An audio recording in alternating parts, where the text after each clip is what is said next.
Hi, and welcome back to episode 3, Practical Tips on Effective Online Recording. In this episode, we'll cover how to make sure your audio recordings can be heard and understood clearly. It goes without saying that communication is hampered by the digital medium, now more so than ever. When standing before a class, students see full body communication, hand gestures, facial expressions. The lecturer, in turn, has a complete view of student receptiveness. They can adjust explanations and re-articulate concepts based on students' body language and their facial expressions. Recording yourself as clearly as possible should go some way to solving some students' misunderstandings in the online learning environment.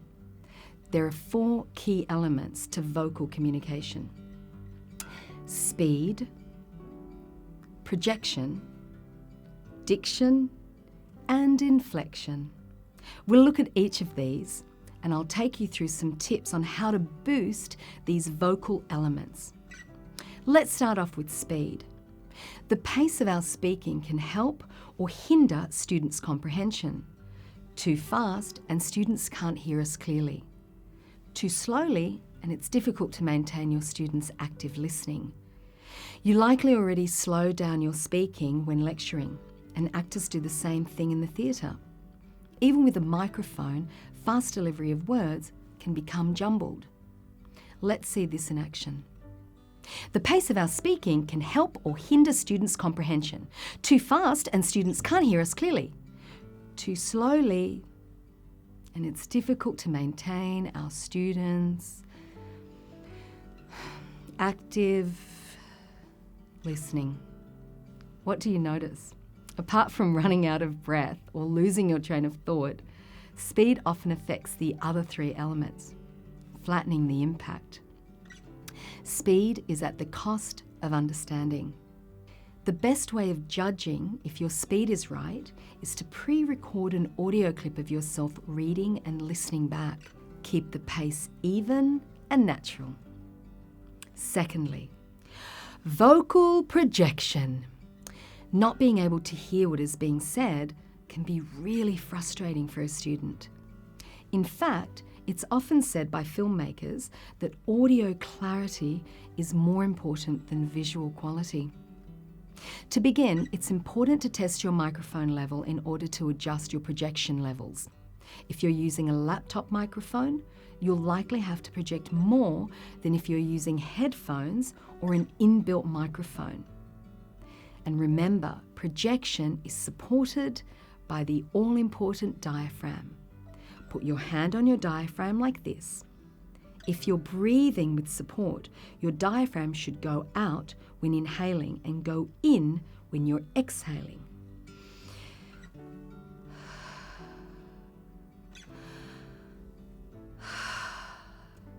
Take another breath in and out and say, ah.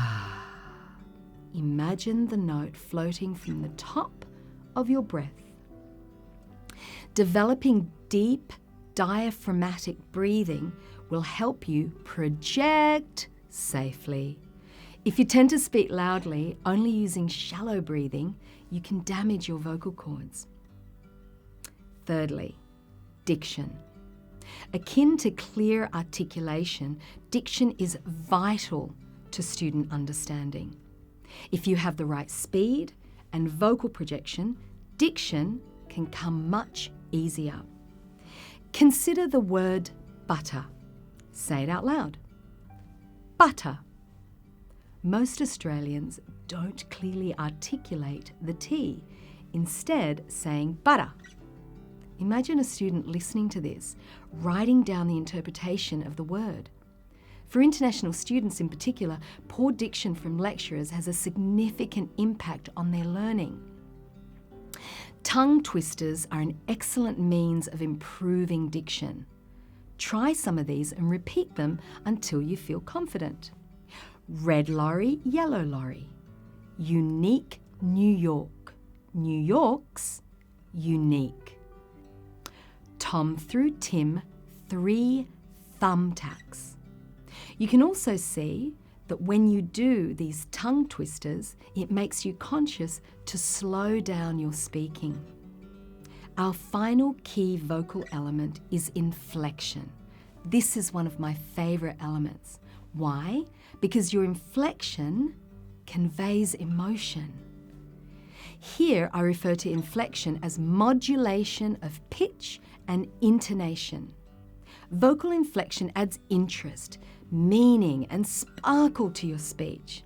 We use inflection in our everyday speech to convey meaning.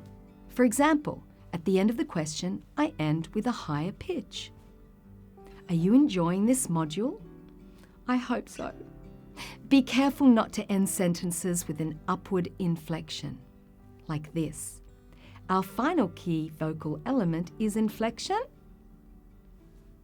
Aussies have a habit of doing that, so just be mindful of it. In online lectures, we want to modulate pitch and intonation to increase our students' understanding. Listen to this excerpt from the abstract of Swati Joa's 2015 Psychology of Voice. Close your eyes.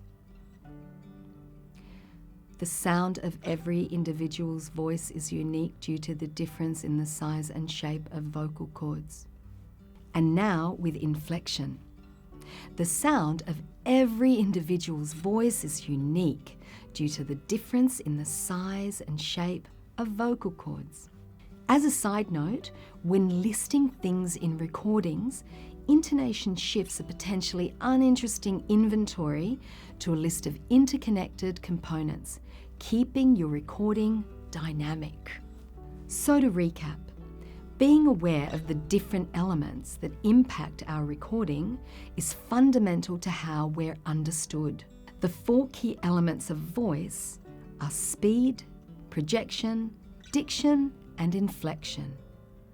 And these are more significant in an online learning environment where the voice takes centre stage. You've now completed the 3rd episode of our audio module.